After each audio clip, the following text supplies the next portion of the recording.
Hey there, folks. Welcome back to the Overflow. I know that we are very much overdue, but regardless, my name is Micah Curtis. And I'm Alex Baldwin, and good freaking God, this is more like Super Overflood 64. Oddly enough, I've already made the title card for it, and it's exactly that. It's Mario underwater. So, also, for those of you who are playing the home game, I will be eating during this. So we have my plate of carrots, peas, broccoli, and fettuccine alfredo. Sounds like health food. Very much. I've been eating much healthier lately.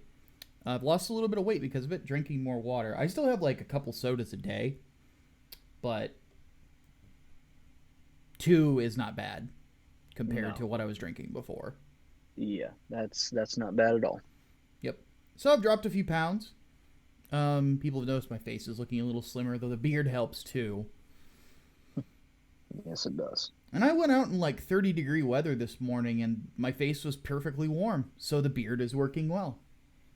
Because for those There of you you who are go. watching, I actually literally just grow beards like when it's cold, just to protect against the cold. It does work. So That is generally the purpose of a beard, to yes. protect against the elements. Well, I've had people say like, "Oh, it's not going to help that much." I'm like, "You have no fucking idea, like Clearly, what a they have never difference a had a beard beard. makes." So, I mean, when I worked at State Farm, I had to have a fan on my desk to blow in my face to keep my face cool because my face was getting warm because of my beard. So yeah, it comes in handy. It does help that I am a living oven though. So and yes, I know that I need a haircut. I'm going to trim this shit off after we're done here. But so we have 3 weeks of overflow to get through. Yep. So this is gonna be nuts. Um, the good thing is some of these I think we've touched on them already, so they will be quick answers. So um, it shall be fun. So let's go ahead and get started. And we'll go through week by the subject. So should we tackle politics first or entertainment, partner? Oh God, let's get politics out of the way. Okay. It seems like everyone's been talking politics, and I'm just like, hey, I've got a freaking new Xbox sitting in my living room, and I'm gonna have a PS4 or PS5. God bless. I gotta get used to saying that. I have one of those next week, so I just want to talk about video games for God's sake. Yeah, that's understandable. All right, well let's get started. From episode 100, Leonardo Juan starts us off and says, "Do you think that teachers and principals, no matter how elite they are, can be corrupted and awful as politicians and cops? Any human can be corrupted." Yeah, easily. Well, especially any human in authority. I mean, the Stanford prison experiment kind of proved that if you give authority to people, they tend to be dicks about it. Mm-hmm.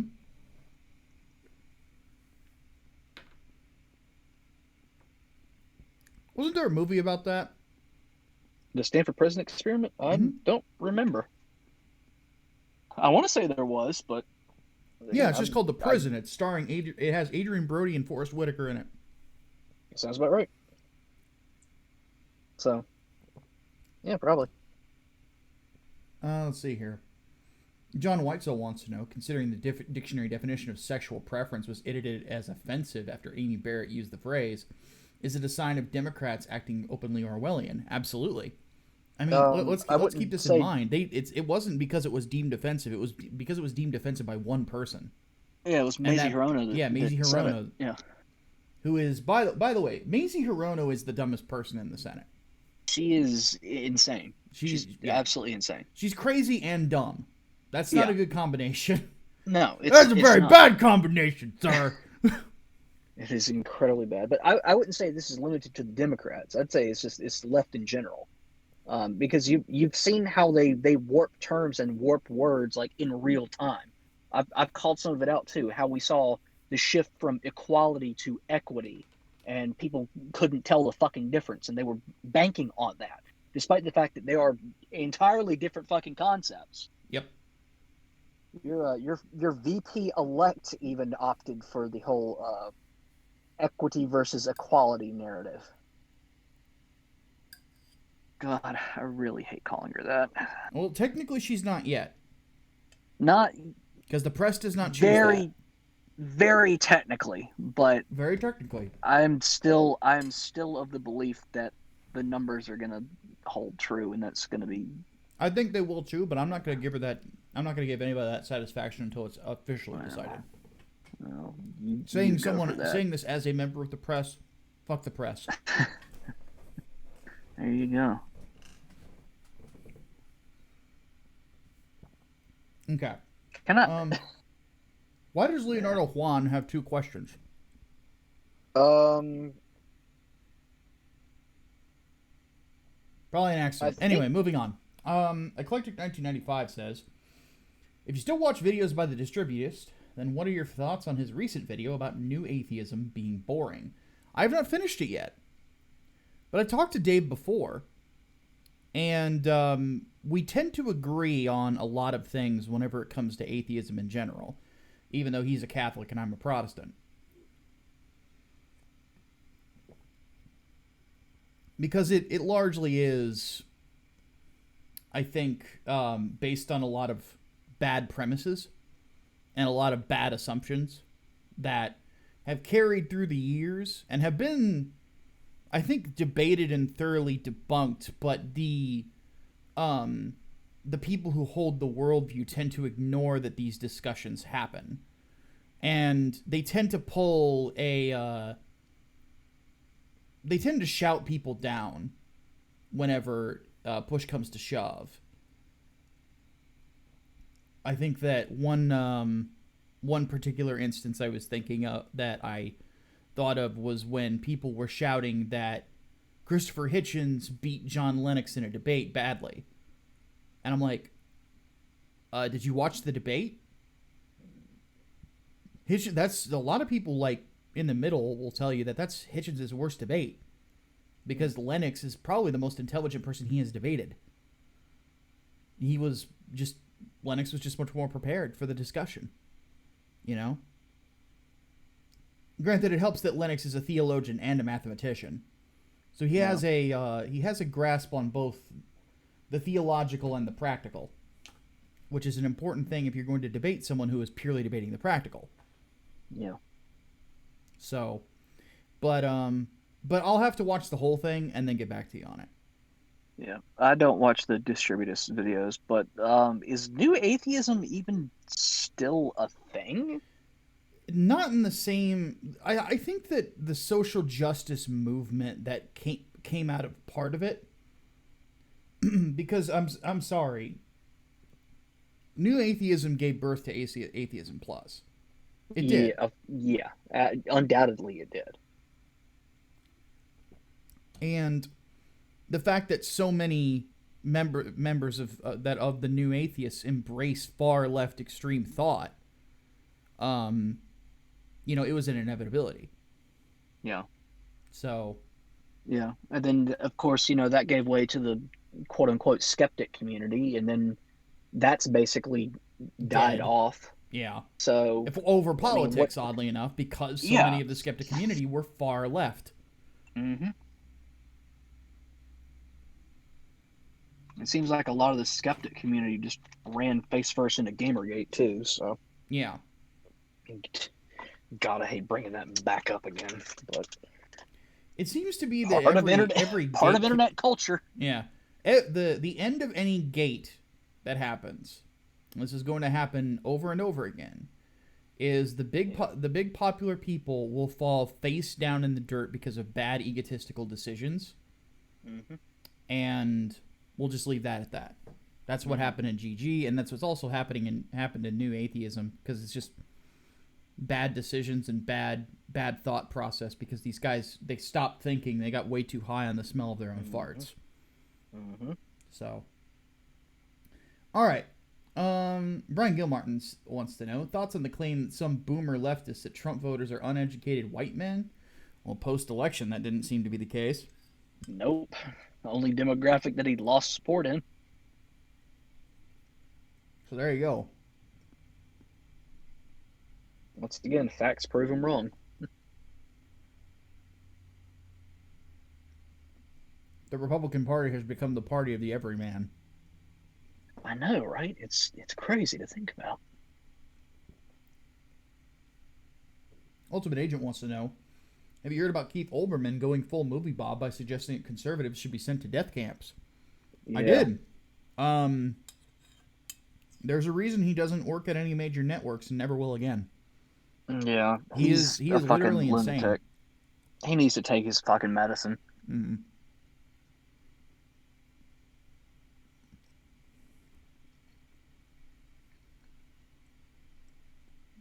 Let's see here.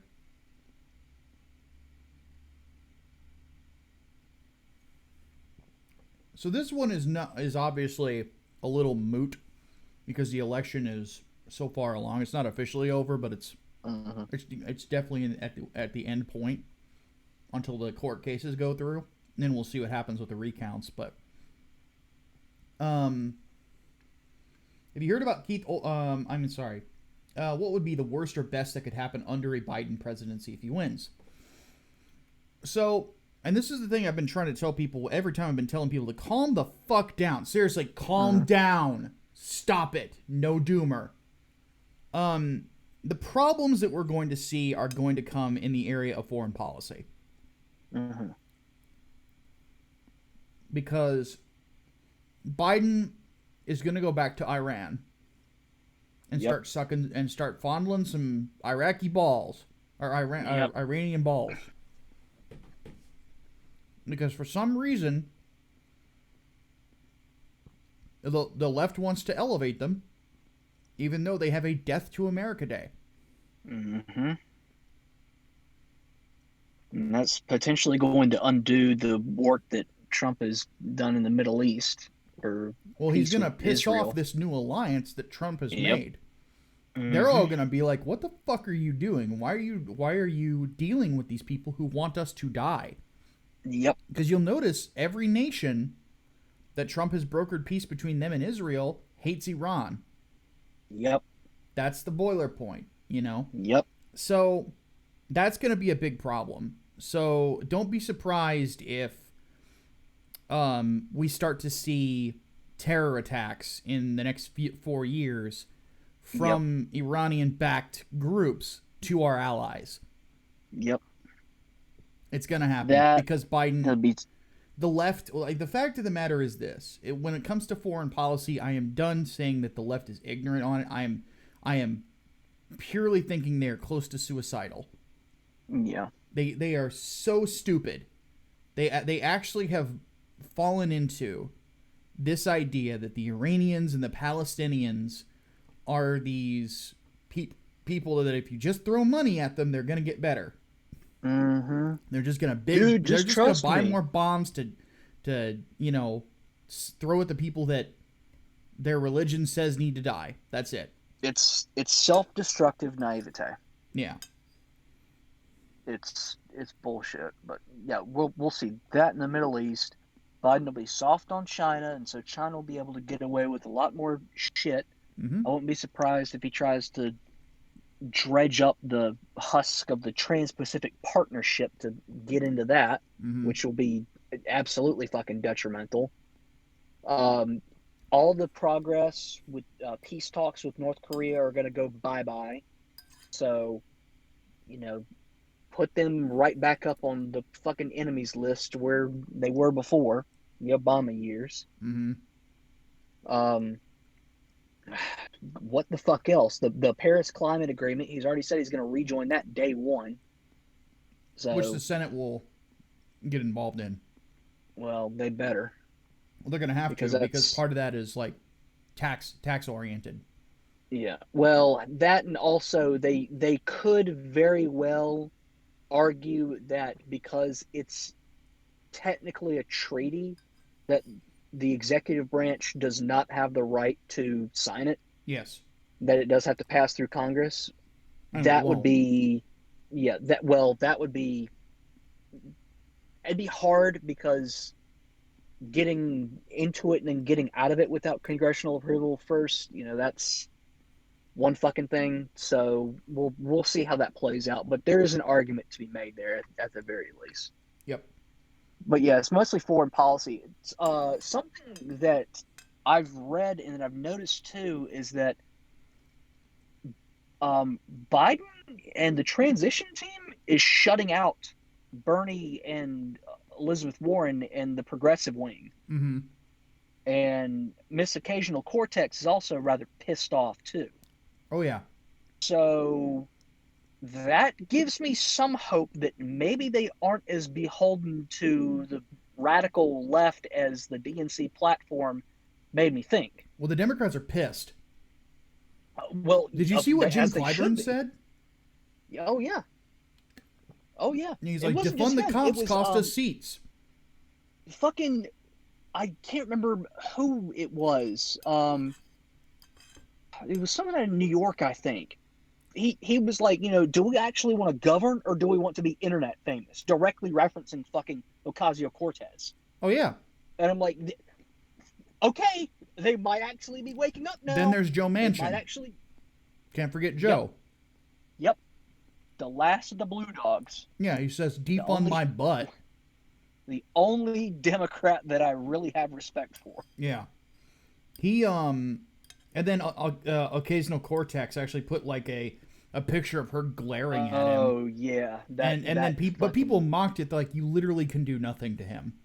Yeah. You try to get him exactly. you try to get him out of West Virginia. You try to primary him in West Virginia with a progressive. It ain't gonna happen. It's West Virginia, exactly. you idiot.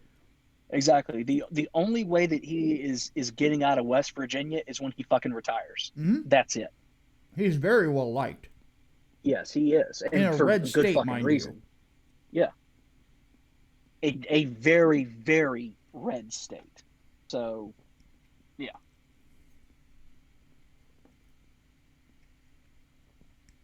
All right. But as far as worst goes, worst what would happen would be if the Republicans lose both runoffs in Georgia and the Democrats control the Senate and they are able to ram through everything they fucking want to ram through. Yeah, but it doesn't look like that would be worst case scenario. Yeah, well, it looks all the Republicans have to do is win one, and right now they're polling ahead in both. And keep in mind also, Democrats are running John Ossoff again, who has no prior experience, who lost a House race that was very well funded, and Georgians already don't fucking like him because he's an outsider being propped up with outsider money.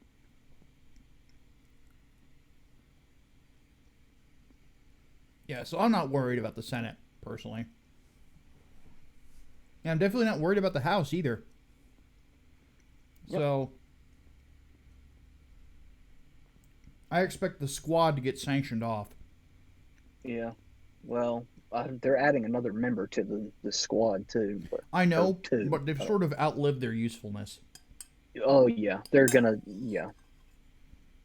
This is the precursor to that DSA DNC split that I've been talking about for a while. Oh yeah, it's going to happen now. But this is the perfect time for the Democrats to fight them because the Democrats now have the numbers.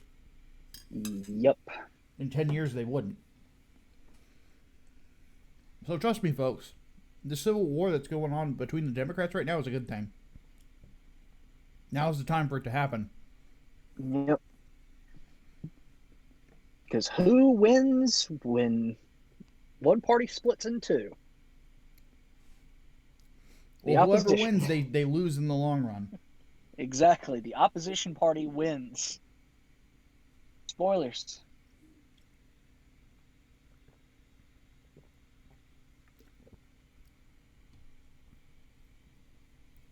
And I'm also liking the idea that there's talk among Republicans of there needs to be a revival of the Tea Party spirit when it comes to governance. And it's a good discussion to have. You know, let's not worry about Trumpism. Let's not worry about being braggadocious. Let's not worry about that. But let's take the policy prescriptions. Let's be Let's be liberty focused. Because the fact of the matter is Trump, policy-wise, aside from tariff stuff, followed a lot of the Tea Party playbook on reducing government. You know? And that's who he was playing to, and that was who a lot of his Senate advisors were old Tea Party guys like Cruz and Rand Paul and Mike Lee. Yeah. So, yeah, bring back some of the good libertarian policies. Indeed. Also, another thing to keep in mind, guys: Supreme Court majority originalist. Mm-hmm. That's a good thing. We've needed that for a long time. Yes, it is. So, a lot of people need to keep in mind the 2016 election was significantly more important than this one.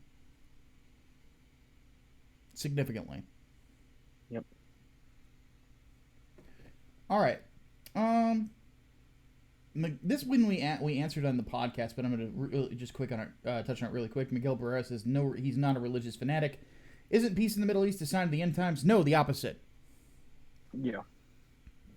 It is the exact opposite. Yep. But even then, again, eschatology is bullshit. Always remember that. Gregory Urban wants to know thoughts on whether or not Wisconsin Governor Tony Evers will be voted out. Was he? No, he wasn't. He wasn't up for re-election. Okay, so he took over after Scott Walker, and Scott Walker was deeply unpopular in his last few years. Oh, yeah. So I don't know. I guess it also depends on how Wisconsinites see how Evers is handling COVID. Yeah. If they don't like the plan, then they might vote him out. But then again, who fucking knows? Because I didn't think Roy Cooper was going to get reelected in North Carolina, and he fucking did. Yeah. And his COVID plans were very not popular. People were pissed at that shit, and yet he won by, I think, like a 6-point spread. Yeah. Which makes no damn sense to me, but what the fuck ever. Melee Brawler wants to know, have you heard that apartments in New York are going for as cheap as $3,000? Holy shit. What do you think about it? Per month? That's not cheap. Well, that's cheap for New York. I think New York is New York fucked. City. That's just the only way to put it. There's I'm seeing more and more New York plates down here every day. And this is not quite bumfuck nowhere, North Carolina, but it's to New York, it may as well be.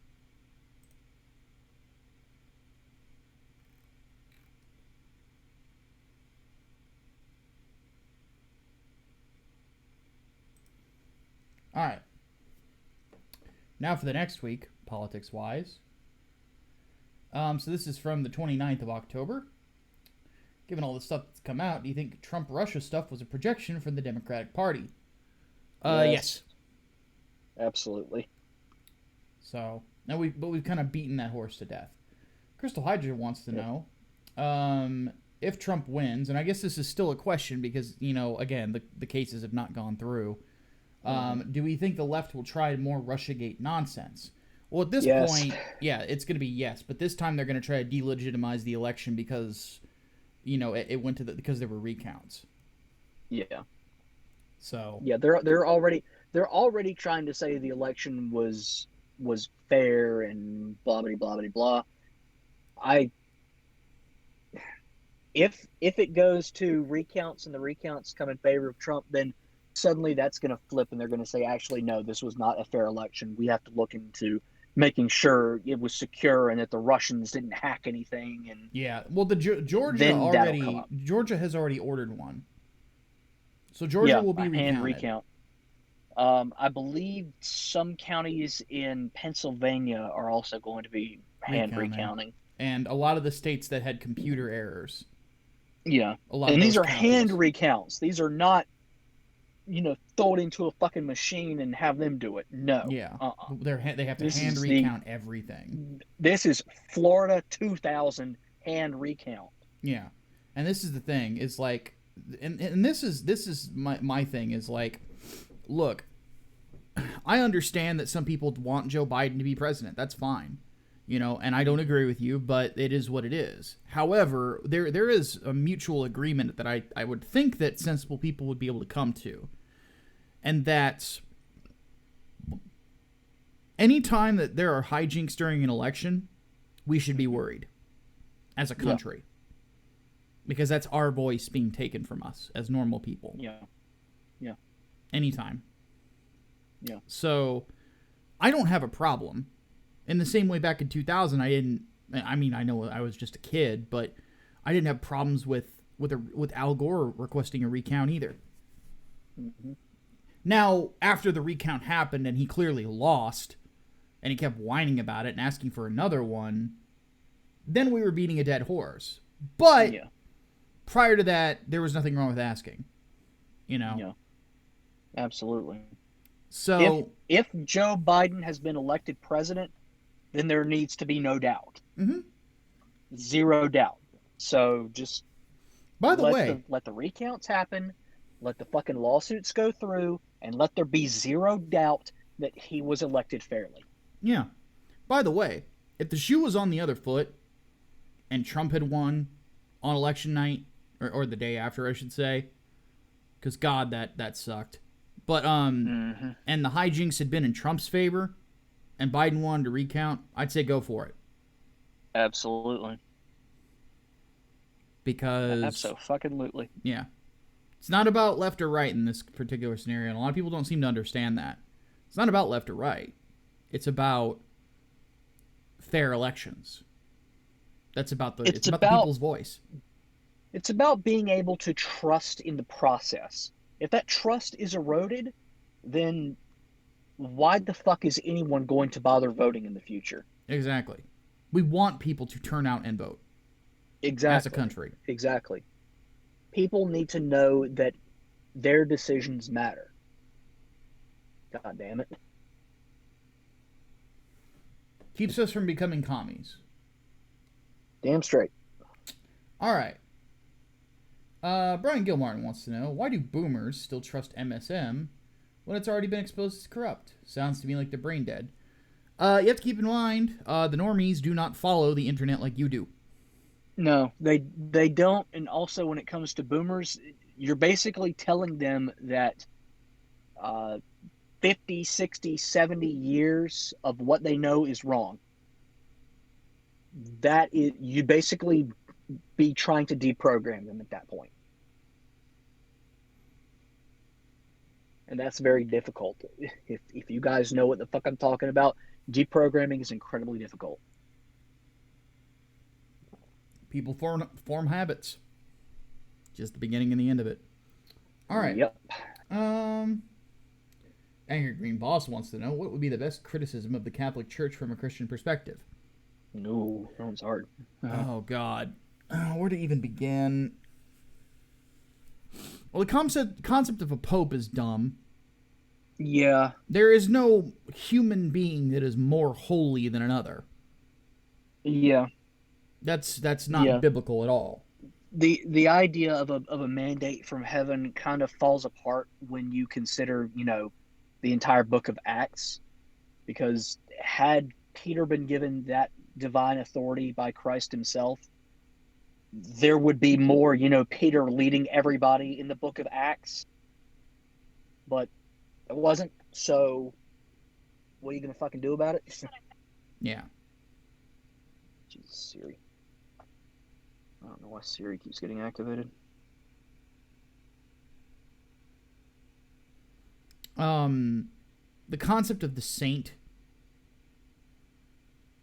is not what I would call biblical either, in the way that the Catholics do it.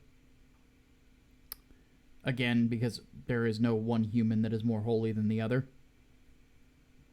I have no problem with people being held in regard that are good people. I mean, that's definitely a good thing to do, but praying to saints, you have a direct line to God. All humans do. Mm-hmm. Yeah. Anybody that says otherwise is just flat out fucking wrong. It's not what the Bible says. It does not make any sense to have the Holy Spirit within you, but still not be enough to speak with God. Yeah, there's not an asterisk there. Yeah, no, there's not. You do not need you do not need an intercessor through a church father. Christ will be the only intercessor for you. Bingo.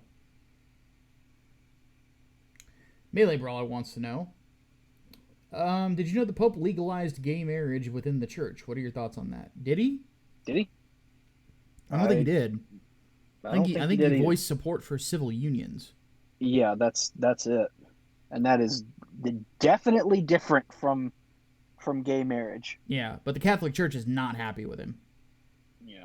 Not What do happy you at expect? all. Because that's clearly flies in the face of the Bible. Yeah, well, this is a very liberal pope, so Too liberal.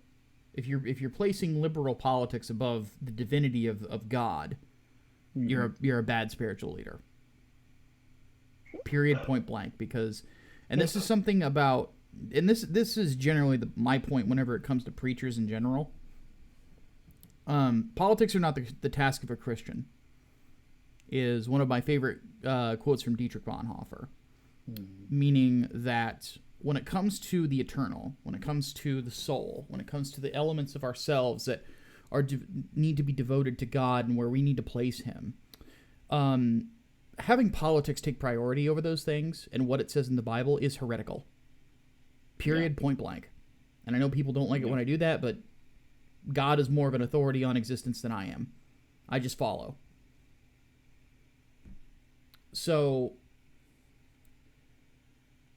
when a pope comes out and puts that support and just says love is love, it's not what God says. And if you are one of his preachers, you have a duty to speak the word of God. Mm-hmm. That is your responsibility. God's word takes priority above all other things. People have died for it. The Romans fed us to lions over it. You know, the Chinese or the communists have killed Christians en masse because of it. Hitler killed Christians en masse during the Night of Long Knives for it. Mm-hmm.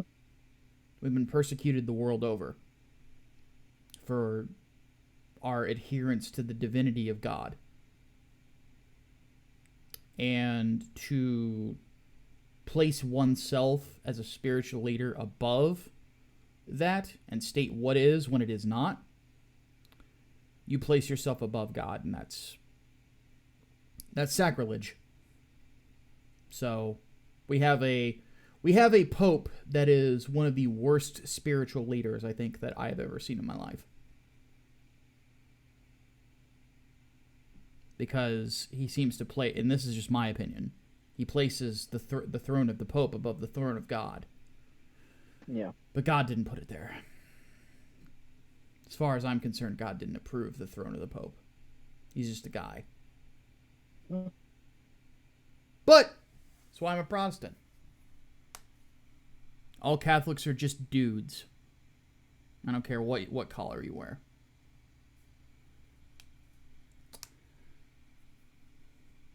All right, Miguel Barrera says, why did the MSN focus so much on QAnon? I don't know. Stop giving crackpots credibility. That's really all I have to say about that.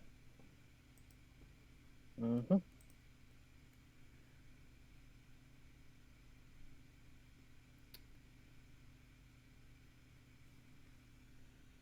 Okay.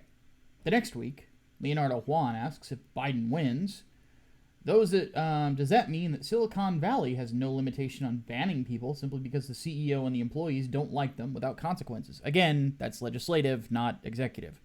Yeah. So, it's something that needs to be understood. The president couldn't do anything about social media anyway.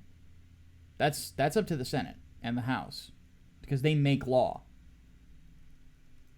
And by the way, you should never want the executive branch to make law. No. Because then it's not a republic anymore. Republics are made to prevent kings from happening. Tyrants specifically. So no, it doesn't mean that. Yeah. Magical Robot Prisma wants to know, is being optimistic equal to being foolish, and why is it not? Well, clearly not. No, it's not. Blind optimism is foolishness. Yeah, absolutely. Just like blind pessimism is. Yeah.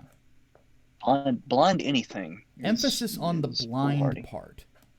Yeah. Because blind pessimism is doomerism.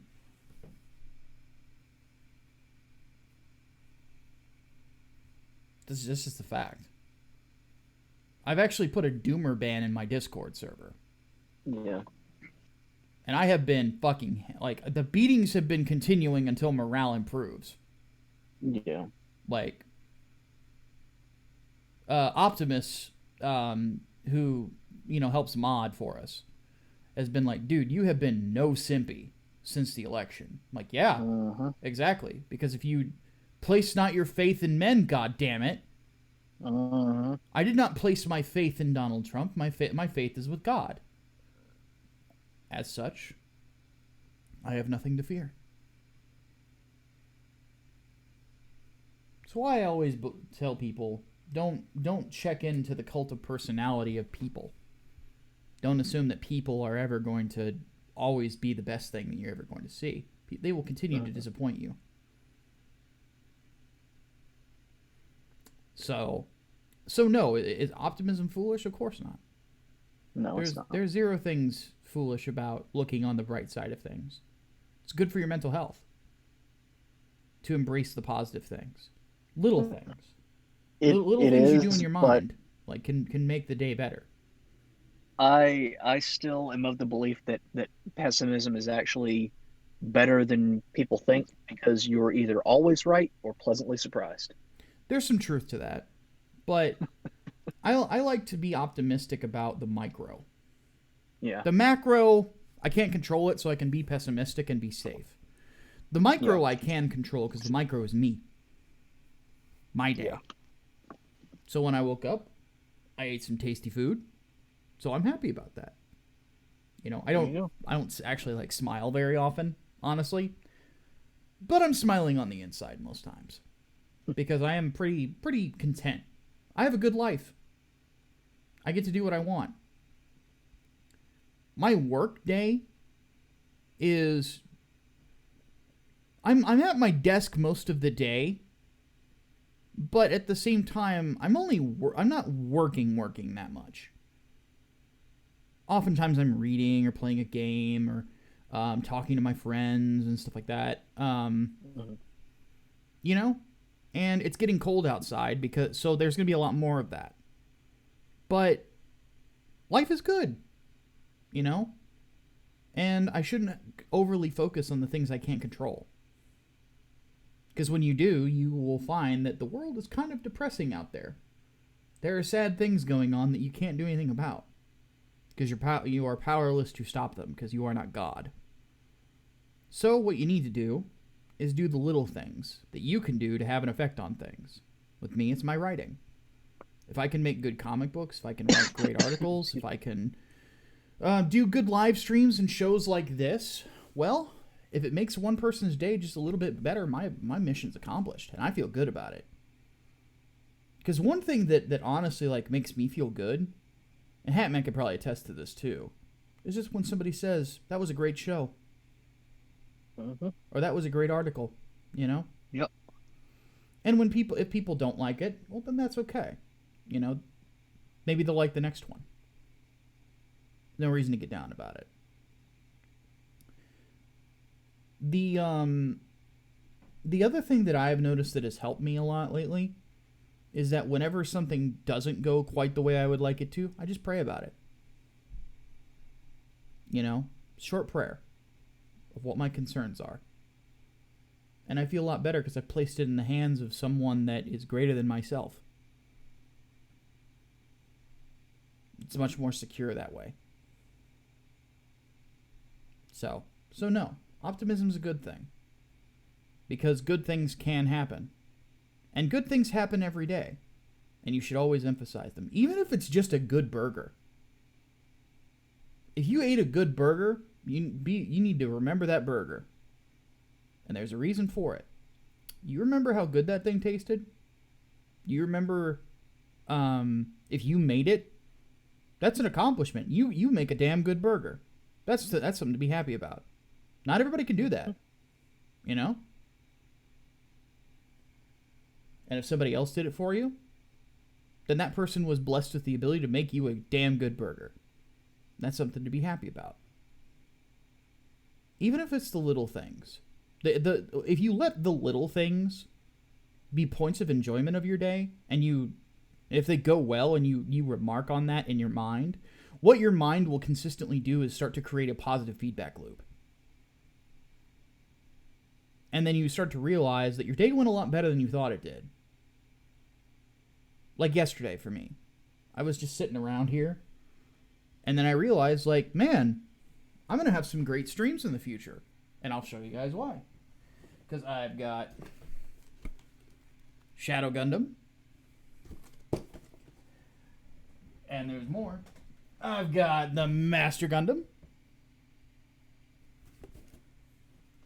And of course, I have the biggest and most insane gunpla on the market, the Sentinel Phaz. I'm excited. You know? And then tomorrow, we're going to have a great show. So that's another thing to look forward to. The future has a lot of great, bright moments when you actually sit and ruminate on them. And you allow your mind to say, this is good. You know? So no, pessimism is bad in a lot of senses. It's bad for your mental state.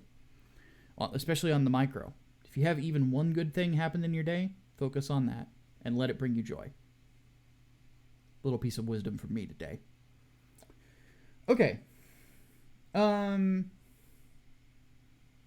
Let's see here. Melee Brawler wants to know odds Trump can still win the election, but that was prior to the recount. So let's not even we're gonna forego that one, Melee Brawler, just because your time has sort of rendered the question obsolete. Brian Borer wants to know. I guess it technically hasn't, because it's still a question of whether or not the amount of fraud is going to be enough to overturn some of these results. It is going to have to be the biggest amount of voter fraud in history in any country. Yeah. For Trump to win. So we'll just leave it at that. Yeah. Because that is a possibility. It is. But we'll have to see what happens. It is. Yep. Okay. Let's see here. Brian Borer wants to know, do you think Trump shook things up enough to have the parties break up and rearrange? Been long overdue for it. Heard the Democrats are almost at an internal war. The Democrats are. There is no reason for the Republican Party to split right now. Yeah, there's not. People in the Discord server were actually saying that. I'm like, no. No.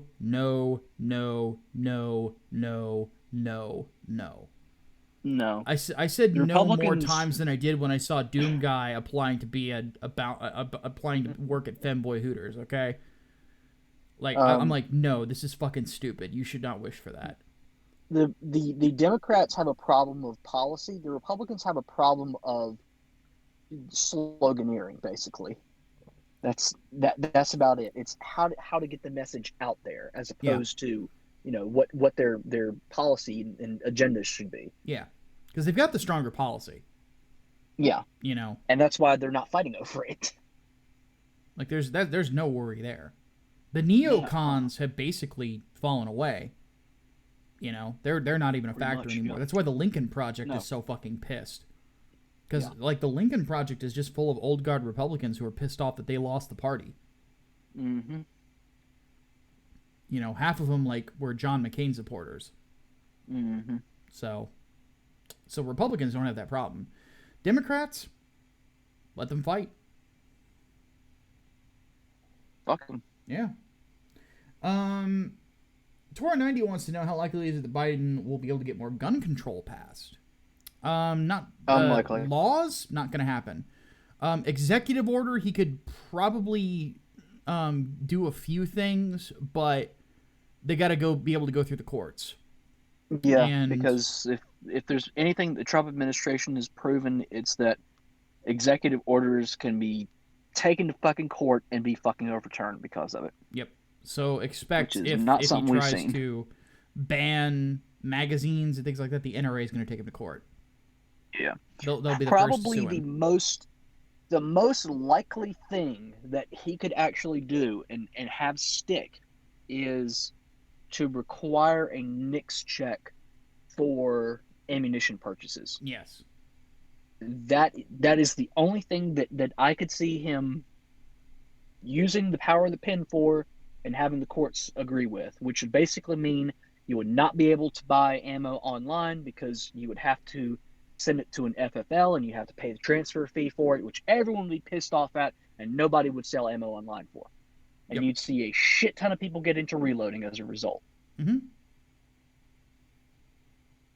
I swear to God, though, if he takes that from me and I can't fucking buy my Swedish Mauser ammo anymore, I'm going to be fucking pissed. Yeah. I'm going to be pissed. Because I can't find that anywhere here. Miguel Barrera wants to know, do we think college and university is worth it? He's asking our advice. Depends on what you're going to school for. Don't go for the field that I'm in. Don't go for writing. Don't go for a journalism degree. Don't go for an English degree. Basically, don't go for anything in the humanities, period. Yeah. Because you will be either unhappy and in hell or unemployed. Yeah. Just period. Not to if mention, you're going for anything in STEM, you're fine. Yeah. Because the thing is, you go to the humanities at this point, welcome to Commie Land. Population U. Yep. Pain in the ass. Yeah. Pain in the ass. And I was there. Yeah, Hatman knows. I can't say I was just there now because it's going next year. It'll be 5 years since I graduated college, but yep, I know what it's like, and it's a pain in the fucking balls. I mean, I had to take a critical theory class for a journalism minor. Keep that in mind. Yeah, fuck all that. So if you're going to be like an engineer or something, you'll be fine. But yeah, the humanities, nah, don't even touch that shit. Eclectic wants to know, if Biden wins, how do you think he'll handle the Middle East? We've already technically answered that, so badly. Spudley wants to know. Well, his is a statement, so I'm going to rephrase it. Do we think that the swamp has won forever? Because they'll never let another Trump run again. Disagree. For to school around like $100,000 annually. Yeah. No. Huh? What? What are you talking about? What do you mean? What am I talking about? Something about $100,000 annually. We've moved on to a different question.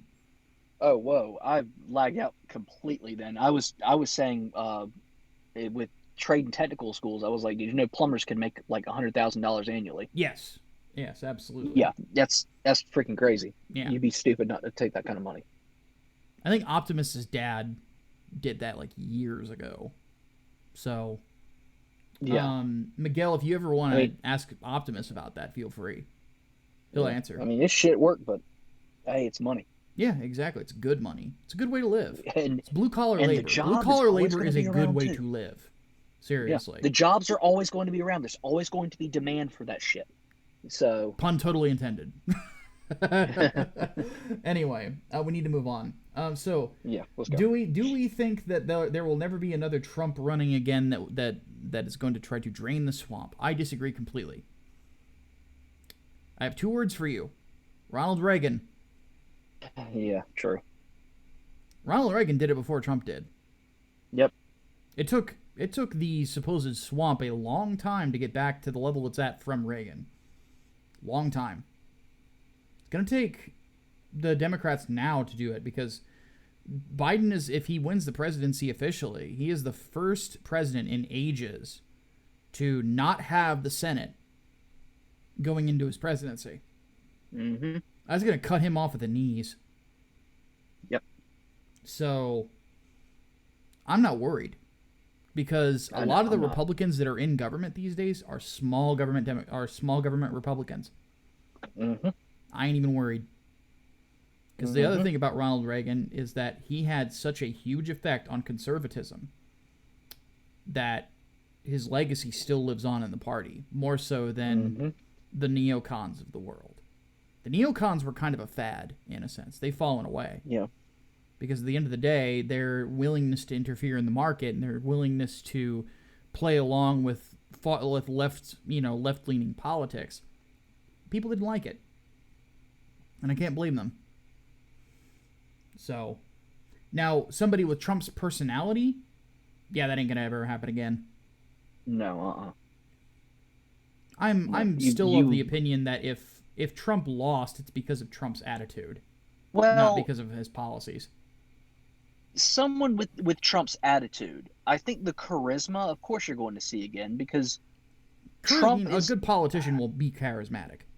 Arguably, Trump is the Reagan of our times. A celebrity that got into politics. I think we're inevitably going to see something like that again. Whether or not they stick around or win the presidency, I don't fucking know. But it's entirely possible, and I would argue incredibly likely that we will see this happen again. I mean, Al Franken ran for Senate, for God's sake. True. Brian Boru wants to know, do you think that we Trump already shifting... answered that one. Okay, he already asked the party breakup and things. That's a double one. So Hardboiled wants to know, talked about things inside of complacency. So here's the biggie. The pop culture politics is downstream of culture. Is the GOP starting to learn? Nope. Still haven't. They haven't, because I think they're hedging their bets on people lashing out against the left-wing control of pop culture. Yeah. And frankly, they're not wrong. Because that is definitely what's driving a lot of conservative votes. Yeah. By the way, on the post-election, there are no entertainment questions. That's interesting. Everybody wants to talk about politics. Yeah. So, but no, the GOP is not learning. I think that what is just going to start happening, I think, at this point is there's going to be more and more closeted conservatives and libertarians in Hollywood, which there are quite a few, start to finally come out of the closet. Actually. Yeah. Because, again, people are sick of, like, this attitude. Even people that are on the left are sick of it. Yeah. Like, let's keep something in mind here. You have to have fuck you money to do it, though. Yeah. That's the thing. Well, let's keep something in mind here. With the whole Chris Pratt thing, Mark fucking Ruffalo defended Pratt and his belief in God. Mark Ruffalo did. He's the leftiest of the lefties in Hollywood. Yeah. Absolutely. And he defended him. Things will change inevitably at some point. I think we will get to a point of more civility. And that will change Hollywood, in a sense. Yeah. Yeah. But... Well, I don't know if civility is enough, though. There has to be just an acceptance that some people are going to lean differently politically. And I think there's a general acceptance of more libertarian-minded people. But when it comes to conservatives, no, there's like zero tolerance for that. Yeah, that's in the process. It's going to have to change. But I think at some point it will. It's just going to take time. But the idea of conservatives getting into Hollywood, shit ain't going to happen. Conservatives are not artistically minded. They're just not. Yeah. Remember, the humanities is dominated by the left. Yeah. So, not to mention, Jordan Peterson talks about like the personality types that are attracted to the arts, and then the personality types that are attracted to more practical ideas. You look at those ideas and you compare like conservatives and liberals. Like it's basically right down party lines. Yeah. It's very rare for a conservative person to be into the arts. And even then, they're so individualistic that they can't get shit done the way that it needs to. Mm-hmm. Oh, don't I fucking know it? Because, like, that's been my experience with Comicsgate. If Comicsgate was a bunch of people that were on the left, who were pissed off with the way comic books are going, we would have formed a company by now. Mm-hmm. We would have been the next Image Comics, but we didn't because we're too individualistic. Nobody can agree with who should lead. Everybody's pulling in their own direction. Yeah, everybody wants to do their own thing. Mm-hmm. So, I mean, you've got like some people that would unite but those are like big names. And if someone disagrees with the big name, they're more likely to go off and do their own fucking thing than just grit their teeth and bear it. Yeah, exactly. I think maybe in about 5 years, when it's too fucking late, there might be some comic brands that get started, but I don't Yeah. expect they're going to become the next Marvel or DC. I think they'll get absorbed in like 10, 20 years. Mm-hmm. So the thing about it is that, you know, conservatives just don't have the ability to unite properly because, again, we're just too individualistic. It's just not our personalities. Yeah. So are we going to understand what Andrew Breitbart said about politics being downstream from culture? It's a lesson a lot of guys are still going to have to learn. It's going to take time. Yeah. Breitbart was too ahead of his time, I think. Yeah. Okay. All right, back to entertainment, I guess. Yes, finally to entertainment. Tor90 wants to know, who do you think should play Static Shock in the movie produced by Michael B. Jordan? A newcomer. Yes. A total newcomer.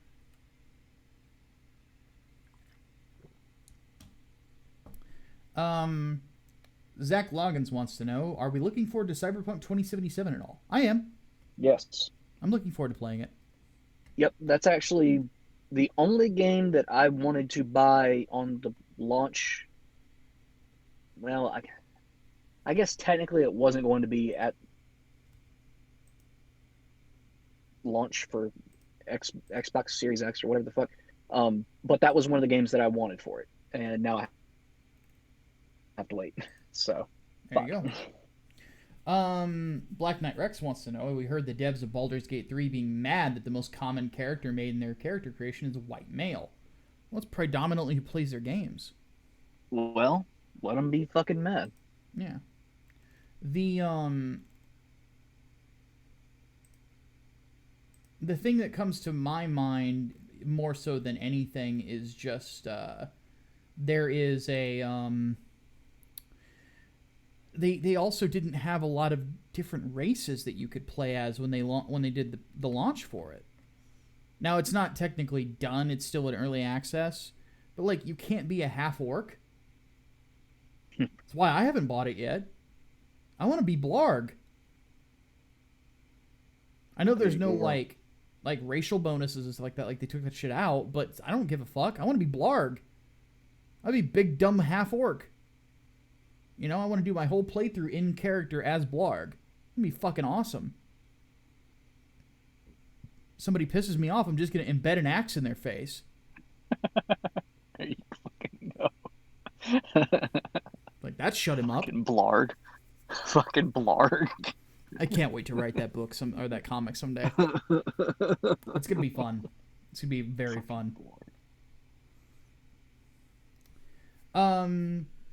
Sisterpex wants to know Mecha Comic when. So here's what the Mecha Comic is. It is called The Argonauts. It is still in concept. I need to this weekend I'm gonna be doing a lot of writing. Probably won't be any live streams aside from Mike and the Hat Man or a Gunpla stream if I need to get away from writing. I have to do a 24-page script for a project with me and my friend Liam Gray, and then I'm also going to do the opening concept of the Argonauts. And then I'm going to be working with Xavier from Graded Point 5, who's a big mecha guy. He's going to help me build the lore, and so he'll basically be like a co-writer of sorts on it.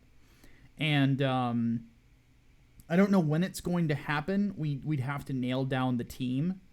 And then, but I think that we are almost at a point, Hatman and I, where I think once 3 Nights, 4 Days, Part 1 is out, we will be at a point where we could probably do an Indiegogo campaign every couple of months. And sort of like Ethan is doing now and your boy Zach and others, where we built up enough trust with our audience to where we can handle, you know, having multiple things going on at once. Yeah. So it's going to be in the works. That's for sure. And then Melee Brawler wants to know what are our favorite horror movies and why? Mine is The Thing. John Carpenter's The Thing. That's one of mine, so I won't take that one. And just because the concept is still great, and just the acting is fantastic. So that one definitely takes the cake for me. Trying to think of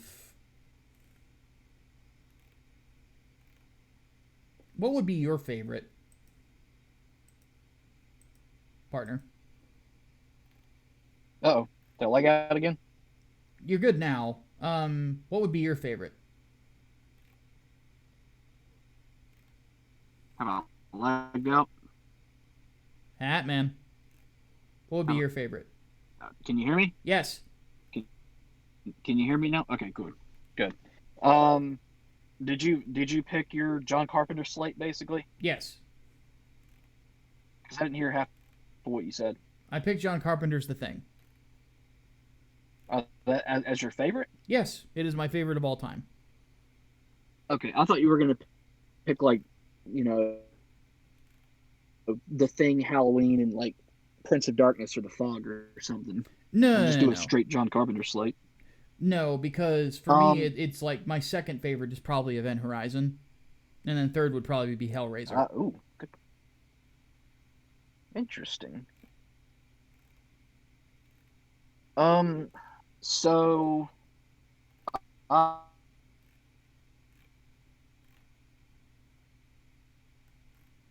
and I will also say, um, I can't say House of a Thousand Corpses because that's a black comedy. As much as I'd want to, but that's kind a of both. black comedy.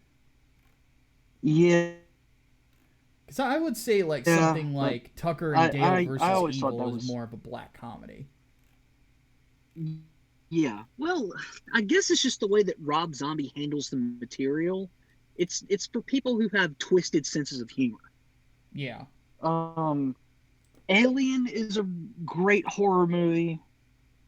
Um, some of you will disagree with me, but I would say Terminator is a good horror movie. Oh yeah, Terminator's a slasher movie. Terminator is a slasher. I actually got into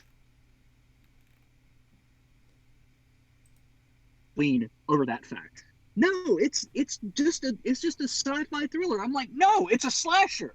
What the fuck do you think Alien is? Alien's a sci-fi slasher. So is Terminator. Ugh. I will die on that hill. I will die on that hill.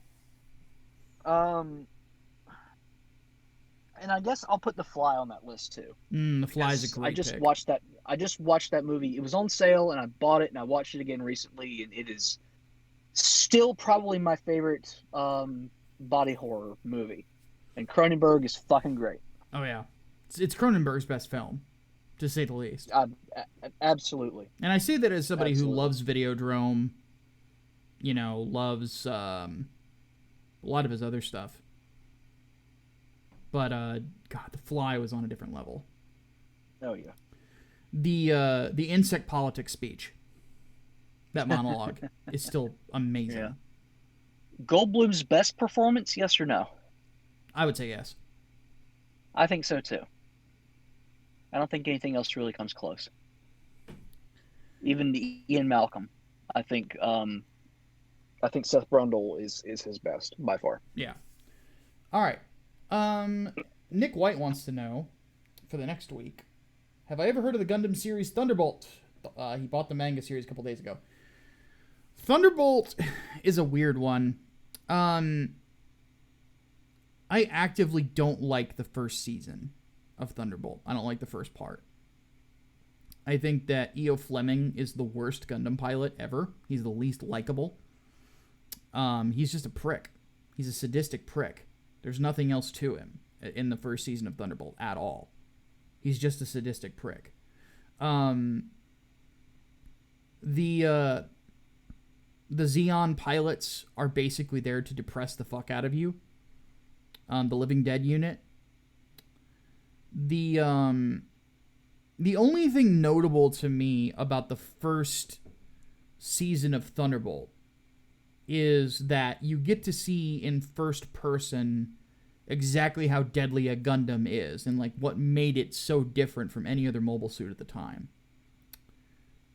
The other issue that I have with it is that now it's basically been said by Sunrise that it's non-canon because the technology is too far advanced for that time period. It's just way too far.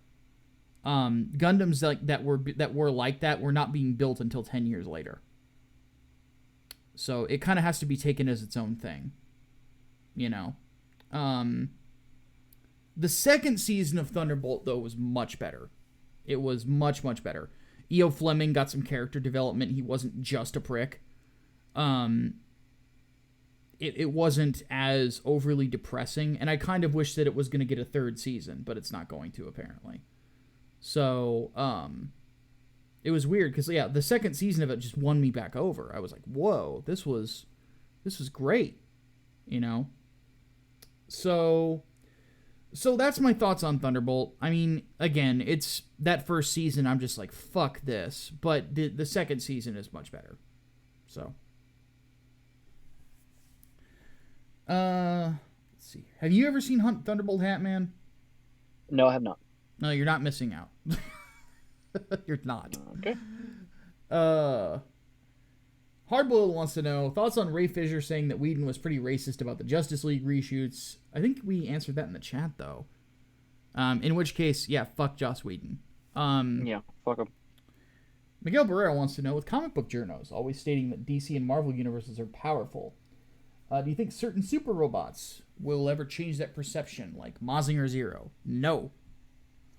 Because people in the West don't know shit about manga. Pretty much. Unless it's One Piece or Naruto. Nobody knows what Mazinger even is. Which is kind of unfortunate, but even then, like, the amount of mechs that actually have, like, the crazy Silver Surfer, like, intergalactic power are pretty rare.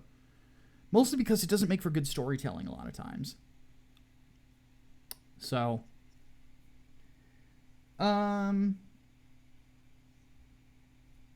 Leonardo Juan wants to know, who do you think is the most OP character in all of fiction?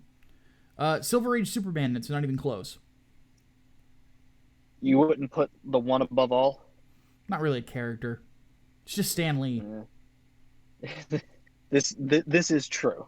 Like, and for those who don't know, it's actually revealed in the Fantastic Four that the two most powerful beings, the supposed gods of the Marvel Universe, are literally just Stan Lee and Jack Kirby. Yeah, they are. Which makes absolute sense. Yeah. Yeah. But if we're talking like actual, you know, popular fictional characters, yes, Silver Age Superman, it's not close because he had literally every superpower you could imagine. Yeah, the most powerful powerful ability to have in a comic book is to be a walking plot device. That's exactly what he was. Yep. Even Kryptonite couldn't fucking stop him at one point. Mm-hmm. That was a whole fucking storyline. Kryptonite no more. So yeah, no, he was OP as shit. And final question for this week. Scary movie or scene you saw as a kid that still scares you? There is none anymore. None that still scare the shit out of me. I can name you two. The reveal of Fluke Man in the X-Files episode called The Host. My favorite episode. It's good, and that scared the shit out of me as a kid. It gave me nightmares. It does not scare me anymore. And the other one was, funnily enough, the Large Marge scene in Pee-wee's Big Adventure. And if you've seen the movie, you know exactly the one I'm talking about. Oh yeah, like kids cried at that. Yeah, that one, and nope. Because I've been exposed to them enough times, I am no longer frightened of them. So, no more. I do not have any more fear of the things that scared me as a kid. I'm in the same boat. The only difference with me is there is one particular scene that still kind of churns my stomach because the acting is too good. It's the chestburster from the original Alien movie. Ooh. It's too good. Yeah. It like John Hurt, his acting is too fucking good in that scene. And it's like, even just thinking about the noises he made is making my stomach kind of do Oh flip yeah. flops. Like, it's The reactions of everybody else in the room too. yeah, it's unnerving. And that's one thing that Ridley Scott did in that movie that a lot of was very Japanese in a sense, where he understood that the horror of Alien was not going to just be in the blood, but it was also going to be in the constant feeling of uneasiness. That's something that Japanese horror does very well. Mm-hmm. And he, like, you don't feel comfortable at any point of Alien, and that's what partially what makes it such a brilliant film. But that scene, even just thinking about it, it's like my stomach is like, fuck you. At least it's not your chest. Yeah, that is true. But take, like, I'm a gore hound. Like, everybody knows that already. But I am a gore hound. Yeah. You know? So for me to have my stomach churned by that should tell you something. Like, there's something about it, man. I think a lot of it is the acting. So yeah. God, Alien is so good. It's a good movie. It's so really fucking good. Alien, it and The Thing, in my opinion, are the two best sci-fi horror movies of all time. And then I was just saying today, I think The Thing is the best horror movie of all time. I think it's better than The Exorcist. Yeah. Oh yeah, The Exorcist is very up there too. But on top of that, and then Aliens is probably one of the best sci-fi action movies of all time. Yep. Up there with Terminator 2, which of course is directed by the same dude. Ironically enough, movies that took their horror predecessors and turned their sequels into action.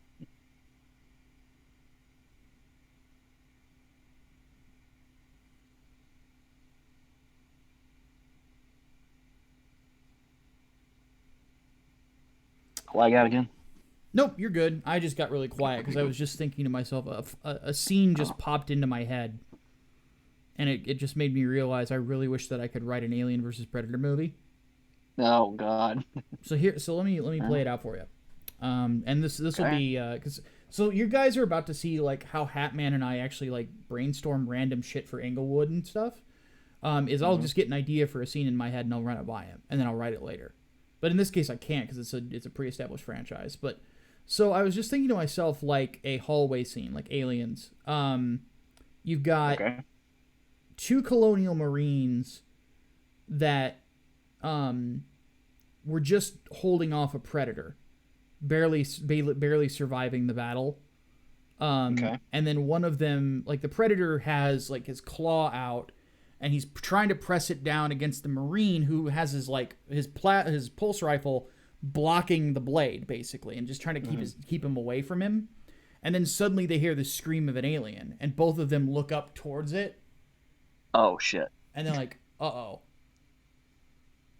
And then the predator lifts him up, puts him back on his feet, and points, and then starts firing with this plasma caster.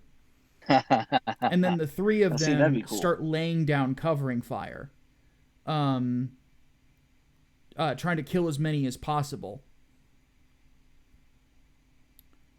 So, is this like the back end of a hallway? Like they are backed into a corner at this point? Well, they're about halfway through the hallway. Okay. So they've got to get to the corner so that they can get away from them. So literally what they do is all three of them are backtracking while firing, while covering the other, including the predator, and then they get to the end of the hallway, and then they get into a firing line, the three of them. The predator notices the door panel and shoots it with his plasma caster, closing the door and bisecting the last alien. and Nice. it literally just like is reaching out its hand towards the predator until it dies.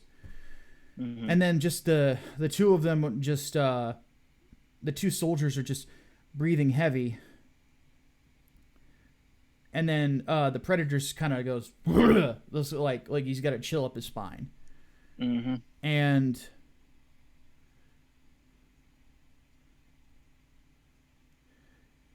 one of the soldiers just looks at him and goes, "So are you done trying to kill us yet?"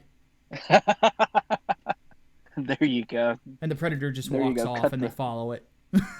Cut the tension there. Yeah. So That's not bad.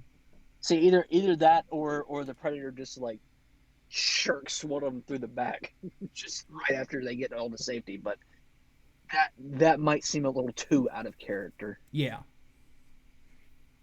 But So either one would be would have that level of comedy to cut the tension.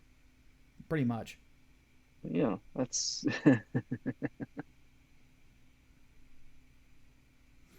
So for those of you out there, Oh, this man. is literally what I do. Is I'll just pitch it, and then Hatman obviously likes it, so I would go write it down. Yep. So now, obviously, in this case, I can't do that, but Yeah. all right, folks, that is all of them. Got all of That's that it. done in an hour and 16 minutes. Damn. So Not half bad. not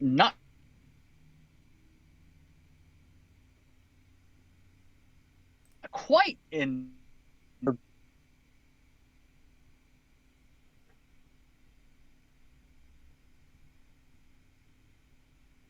Well, it was definitely an overflood because, like, it. Quick because to reflect on things. But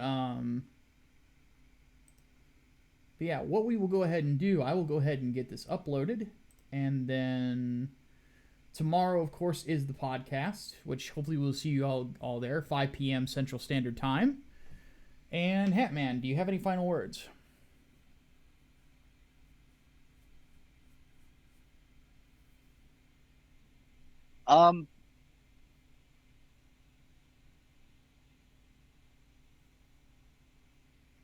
No doomer. No doomer. There you go. All right, folks, we appreciate you guys watching. We will see you for the podcast. But until then, my name is Micah Curtis. And I'm Alex Baldwin, and I'm probably going to go eat some more chicken wings. There you go. We'll see you guys very soon. Deus Volt. Deus Volt.